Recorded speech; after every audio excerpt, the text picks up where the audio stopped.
আসসালামু আলাইকুম রহমতুল্লাহ। প্রিয় ভাইয়েরা, কেমন আছেন? আশা করছি সবাই ভালো আছেন। আজকে আপনাদেরকে দেখাবো আমাদের গ্রামের কিছু ঐতিহ্য, যেগুলো আপনারা হয়তো বা জানেন না। অনেকেই জানেন, যারা জানেন না তাদেরকে জানানোর চেষ্টা করবো ইনশাল্লাহ। পাশেই দেখছেন মাছের গেয়ার।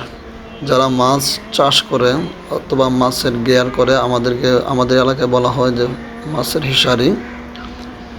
তো এমন কিছু জায়গা আপনাদেরকে দেখাবো, এবং আঁকাবাঁকা পথ ধরে আমরা যে রাস্তা দিয়ে নিয়মিতভাবে চলাচল করি সেই রাস্তাগুলো ইনশাল্লাহ দেখানোর চেষ্টা করব।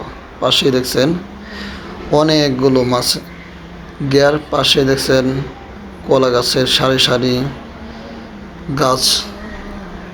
আকাশের দিকে একটু তাকিয়ে দেখেন, আজকের ওয়েদারটা কি সুন্দর।